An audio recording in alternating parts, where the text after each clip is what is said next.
Welcome to Mind Lab, the podcast that explores the fascinating space where technology and human psychology collide. I'm your host, Alex. And I'm Chloe. It's great to be with you all. Chloe, I want to jump right in today because I came across a research paper that is, and I don't say this lightly, a complete game changer. Okay. It's a new publication from Dr. Ryan Sang-Bok Kim, the founder of the Ryan Research Institute in Paris. It's titled AI-Mediated Cognitive Distortions and Digital Echo Delusions. I read that one too, and I completely agree. Right? It's one of those rare papers that gives a name and a structure to a feeling I think many of us have had, but couldn't quite articulate. Exactly. It's less of a warning and more of a map of a new territory our minds are navigating. A map is the perfect word for it. So let's unpack this map. Dr. Kim introduces this core idea he calls the Resonant Amplification Framework, or RAF.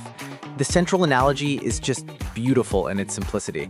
Yeah. He asks you to imagine two tuning forks. Right. So one tuning fork is our own mind with all our little pre-existing biases and beliefs. The other tuning fork is the AI.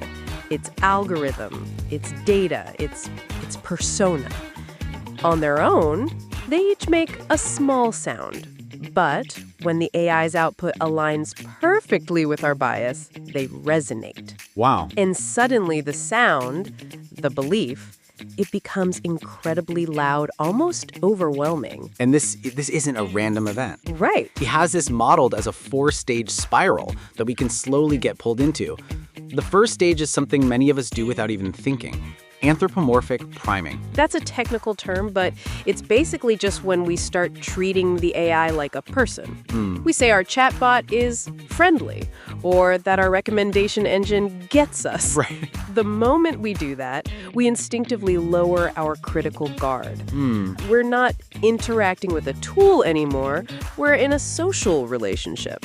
Which leads directly to stage 2, confirmation alignment.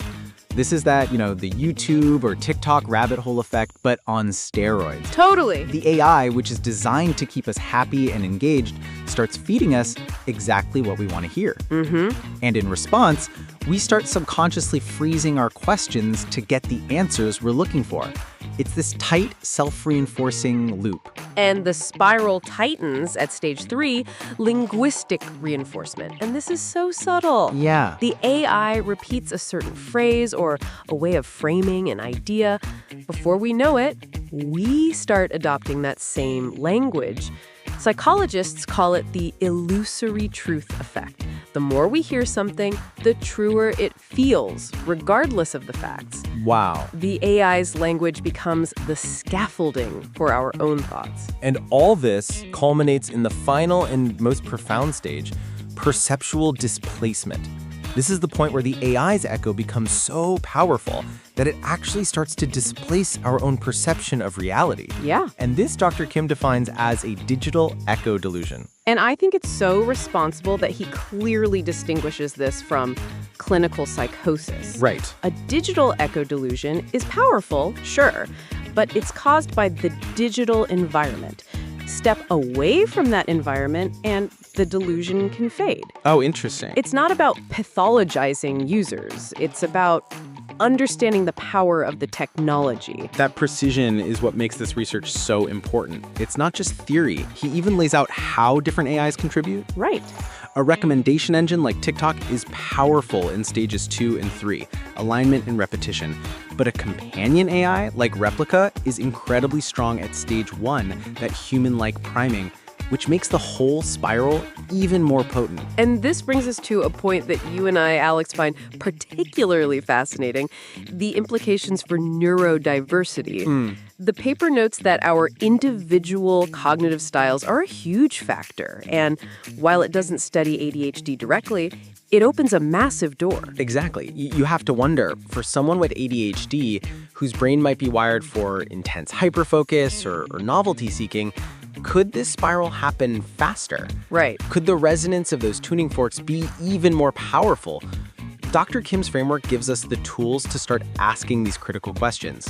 But This is the best part of the paper. Yeah. It's not a story about a problem without a solution. Yes. A huge focus of the work is on what Dr. Kim calls cognitive breakthroughs. These are concrete design principles to interrupt the spiral. And some of them are so cool.